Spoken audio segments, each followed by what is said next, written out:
जब भी मैं अपने जीवन की खुशियों को गिनता हूँ, कान्हा के लिए मेरा प्यार और बढ़ जाता है। और जब भी मैं अपने जीवन के संघर्षों को गिनता हूँ, कान्हा के लिए मेरा विश्वास और बढ़ जाता है। नमस्ते, प्रणाम। आपके साथ मैं हूँ आदित्य शर्मा। भगवान श्री कृष्ण की जीवन लीला से सीखने वाली 5 बड़ी बातें, प्रभु ने जो लीलाएं रची उनसे 5 बड़े संदेश मिलते हैं। सबसे पहला कि जीवन में कर्मों का फल सबको भोगना पड़ता है। क्या आपने कभी विचार किया है कि भगवान श्री कृष्ण क्यों अपने माता पिता को 14 वर्षों तक कारागार में छोड़ कर के आ गए? क्यों उनके माता पिता जेल में बंदी रहे जबकि उनका बेटा तो भगवान था? कंस को मारने के बाद में भगवान श्री कृष्ण जब कारागृह में गए और अपनी माता देवकी और पिता वसुदेव को वहाँ से छुड़ाया तो माता देवकी ने प्रश्न किया कि बेटा, तुम तो भगवान हो, तुम्हारे पास तो असीम शक्तियाँ हैं, फिर तुमने 14 साल तक कंस को मारने और हमें यहाँ से छुड़ाने की प्रतीक्षा क्यों की? तो भगवान श्री कृष्ण ने कहा कि मात्र क्षमा चाहता हूँ। क्या आपने मुझे पिछले जन्म में 14 साल के लिए वनवास नहीं भेजा था? तो देवकी आश्चर्यचकित हो गई। उन्होंने कहा, बेटा ये कैसे संभव है?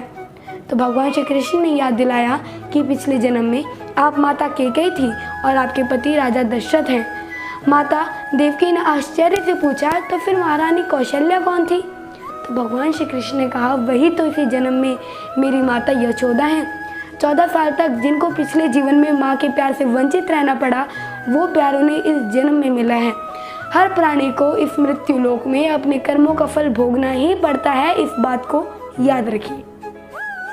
दूसरी बड़ी बात जो हमें समझ लेनी चाहिए कि प्रभु वो करते हैं जो हम नहीं कर सकते। दुर्योधन सभी पांडवों को मार देना चाहता था। उसने लाक्षागृह में पांडवों को मारने की योजना बनाई थी और लाक्षागृह के उस षड्यंत्र से बच करके पांडव निकल गए थे और वेश बदल करके जंगल में रह रहे थे। उस समय राजा द्रुपद ने अपनी बेटी राजकुमारी द्रौपदी का स्वयंवर रखा। इस आयोजन में पांडव्य ब्राह्मण का वेश धर करके वहां पहुंच गए। उस स्वयंवर में भगवान श्री कृष्ण भी वहां पर थे और ब्राह्मणों के रूप में जब पांडव आए तो भगवान श्री कृष्ण ने उन्हें पहचान लिया। स्वयंवर में ये शर्त रखी गई थी कि जो योद्धा भूमि पर जो रखा हुआ है पात्र, उसमें जो पानी भरा हुआ है, इस पानी में देख करके जो छत पे घूम रही है मछली, उसकी आंख में जो निशाना लगाना है, वो जो योद्धा इस शर्त को पूरी कर देगा, द्रौपदी का विवाह उसके साथ तय होना था। जब अर्जुन इस प्रतियोगिता में शामिल होने पहुंचे तो भगवान श्री कृष्ण ने उन्हें समझाया कि मछली की आंख में निशाना कैसे लगाना है। पूरी की पूरी जो विधि है वो भगवान श्री कृष्ण ने अर्जुन को समझा दी। अर्जुन ने हंसकर कहा कि अगर सब कुछ मुझे ही करना है तो आपकी यहाँ क्या आवश्यकता? भगवान श्री कृष्ण ने कहा कि तुम सिर्फ वो करो जो तुम्हारे वश में है और मैं सिर्फ वो करूँगा जो तुम्हारे वश में नहीं है। अर्जुन ने कहा, वो क्या है? तो भगवान श्री कृष्ण ने कहा कि मैं इस हिलते हुए पानी को स्थिर कर दूंगा ताकि तुम्हें निशाना लगाने में परेशानी ना हो। तुम सिर्फ अपना बेहतर से बेहतर करने का प्रयास करना। अर्जुन ने वही किया, मछली की आंख पर निशाना लगा दिया। हमें बेहतर से बेहतर प्रयास करने चाहिए और याद रखना चाहिए कि प्रभु सिर्फ वो करते हैं जो हम नहीं कर सकते। कुछ फैक्टर्स हमारे हाथ में नहीं होते, उनको प्रभु के ऊपर छोड़ देना चाहिए। अगर आपकी भक्ति सच्ची है तो वो भी हो जाएगा जो आपको इम्पॉसिबल लगता है। तीसरी बड़ी बात जो हमें सीख लेनी चाहिए कि प्रभु की भक्ति निश्चल होती है, निकपट होती है, असीम प्रेम से, असीम श्रद्धा से होती है। कहीं भी मन में कोई छल कपट नहीं होना चाहिए। प्रभु के लिए असीम श्रद्धा होनी चाहिए। भगवान श्री कृष्ण के बारे में जब दुनिया में चर्चा होती थी, ब्रह्मांड में चर्चा होती थी, तो लोग कहते थे कि भगवान श्री कृष्ण का सबसे बड़ा भक्त कौन है? तो एक ही उत्तर मिलता था कि राधा रानी सबसे बड़ी भक्त हैं भगवान श्री कृष्ण की। हर कोई इस बात से सहमत भी था, लेकिन नारद जी को लगता था कि ये बात सही नहीं है। नारद जी को लगता था कि सबसे बड़ा भक्त मैं हूँ, राधा रानी कैसे सबसे बड़ी भक्त हो सकती हैं? तो एक बार नारद जी भगवान श्री कृष्ण से मिलने के लिए द्वारकापुरी पहुंचे और जैसे ही नारद जी को आता देख भगवान श्री कृष्ण ने सर पकड़ लिया और वो बैठ गए। सर पकड़ा हुआ देख जैसे ही नारद जयंती ने प्रणाम किया और पूछा कि आपने सर क्यों पकड़ा हुआ है, तो भगवान श्री कृष्ण ने कहा कि आज सिर में बहुत पीड़ा हो रही है, बहुत दर्द हो रहा है। तो नारद जी ने पूछा कि इसका उपाय क्या है, कैसे ठीक हो सकता है? तो प्रभु ने कहा कि अगर जो मेरा सबसे बड़ा भक्त है, परम भक्त है, जो अगर अपने चरण धो करके जो पानी है, चरणामृत है, वो मुझे पिला देगा तो मेरा सर दर्द जो है वो ठीक हो जाएगा। अब नारद जी जो हैं चक्कर में पड़ गए। उन्हें लगा कि सबसे बड़ा कृष्ण भक्त तो मैं हूँ, प्रभु का भक्त भी मैं हूँ, लेकिन अगर मैंने अपने पैर धो करके वो जो चरणामृत पानी है वो प्रभु को पिलाया तो मुझे नरक जाने का पाप मिलेगा। फिर उन्होंने सोचा कि राधा रानी भी तो अपने आप को भगवान श्री कृष्ण का सबसे बड़ा भक्त मानती हैं, तो प्रभु से आज्ञा लेकर के और राधा रानी के महल में गए। उन्होंने बताया है कि प्रभु के सर में बहुत पीड़ा हो रही है। राधा रानी ने एक क्षण का भी विलंब नहीं किया। उन्होंने अपने चरण धो करके अपना जो अमृत था, वो पानी था, वो एक कटोरे में भर करके ला करके दे दिया। नारद जी को कहा कि आप इसको लेकर के जाइए मुनिवर, मैं नहीं जानती कि भगवान श्री कृष्ण की मैं कितनी बड़ी भक्त हूँ, लेकिन मैं अपने प्रभु को पीड़ा में नहीं देख सकती। राधा रानी ने जब ये बात कही, सच्ची भक्ति के भाव से उन्होंने सुना। नारद जी ने उन्हें प्रणाम किया और कहा कि आप ही प्रमुख हैं, आप ही सबसे बड़ी भक्त हैं और आप ही प्रभु श्री कृष्ण की ये जो लीला रची है, ये सिर्फ और सिर्फ मुझे संदेश देने के लिए रची है कि जो भक्ति है वो संपूर्ण भाव, संपूर्ण श्रद्धा से होती है। चौथी लर्निंग कि भगवान श्री कृष्ण के उस नाम से हमें मिलती है जिसका नाम है रणछोड़दास। कहते हैं कि भगवान श्री कृष्ण ने रण छोड़ दिया था। एक बात और इस लर्निंग से हमें मिलती है कि जीवन में कभी अनावश्यक अपनी ताकत का जो है लोगों के सामने दिखावा नहीं करना चाहिए। भगवान श्री कृष्ण चाहते तो सब कुछ कर सकते थे, लेकिन उन्होंने अनावश्यक अपनी ताकत का जो है वो प्रदर्शन नहीं किया। महाभारत में भी वो सारथी बने, योद्धा नहीं बने। अर्जुन से कहा कि ये तुम्हारा युद्ध है, तुम्हें खुद लड़ना होगा, और एक बार तो उन्होंने रण छोड़ दिया था। भगवान श्री कृष्ण का जन्म हुआ था कंस का वध करने के लिए, और ये जो पृथ्वीलोक है इसे अत्याचारों से, कंस के अत्याचारों से मुक्त कराने के लिए। और जब वो किशोर अवस्था में थे तो उन्होंने वो गोकुल से मथुरा आए और दुष्ट कंस का वध कर दिया। कंस की मृत्यु से दुखी उसके जो ससुर थे जरासंध, उन्होंने एक बड़ी सेना लेकर के आक्रमण कर दिया, और जरासंध जब आया तो उसके साथ शिशुपाल और काल यवन जैसे शक्तिशाली राजा थे, वो सब आ गए। और जैसे उन्हें मालूम चला कि श्री कृष्ण और उनके बड़े भैया बलराम जो है उन्होंने युद्ध टालने के लिए जो निर्दोष नागरिक थे उनकी जान बचाने के लिए प्रभु ने अपनी लीला रची, और रातों रात वहाँ के जो नागरिक थे उन्हें एक नई नगरी में समुद्र किनारे द्वारका में बसा करके आ गए। अगले दिन जैसे ही भोर हुई, सुबह जैसे युद्ध प्रारंभ हुआ, तो जरासंध जो कंस का ससुर था और उसके साथ बाकी के जो राजा थे, दोनों भाइयों को मारने के लिए शस्त्र उठाए।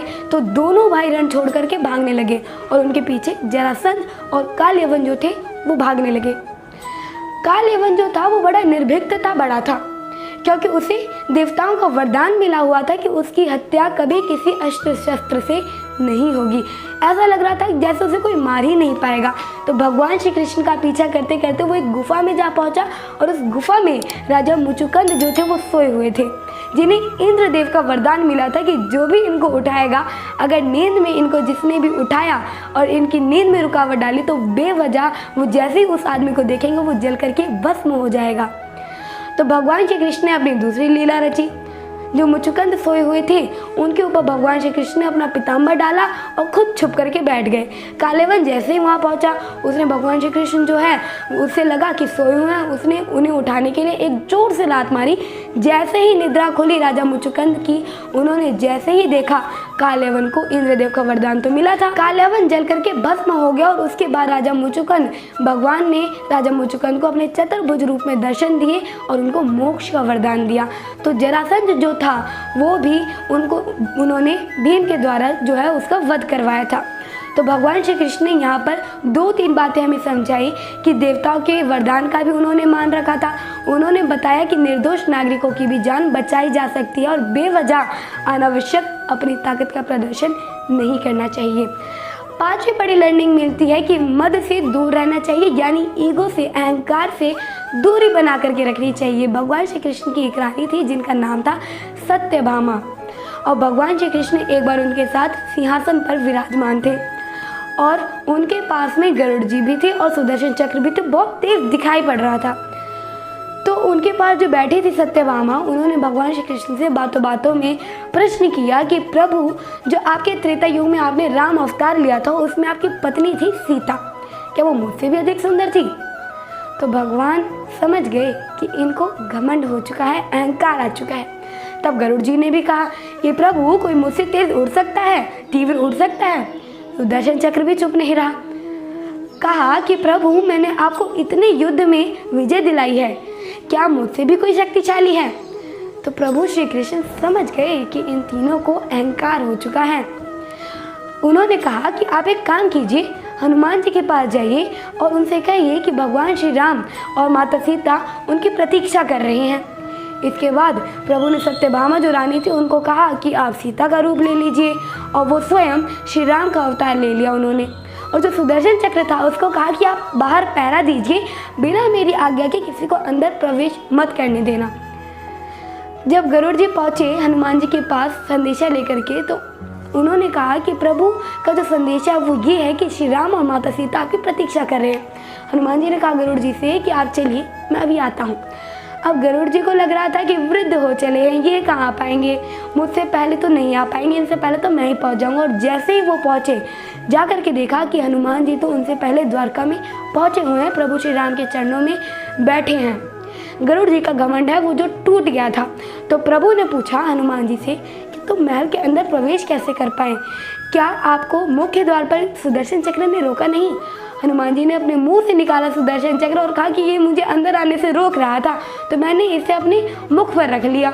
सुदर्शन चक्र का भी घमंड टूट गया।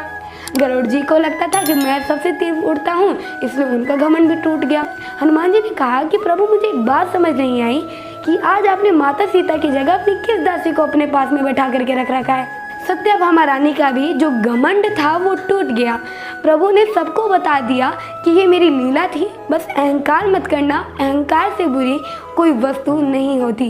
ये 5 लीलाएं, 5 कथाएं जो जीवन में बहुत बड़े मैसेजेस देती है। आई रियली होप आपको ये पसंद आया होगा, आपने इससे काफ़ी कुछ सीखा होगा। प्रभु श्री कृष्ण की असीम कृपा आप सब भक्तों पर बनी रहे। जय श्री कृष्ण।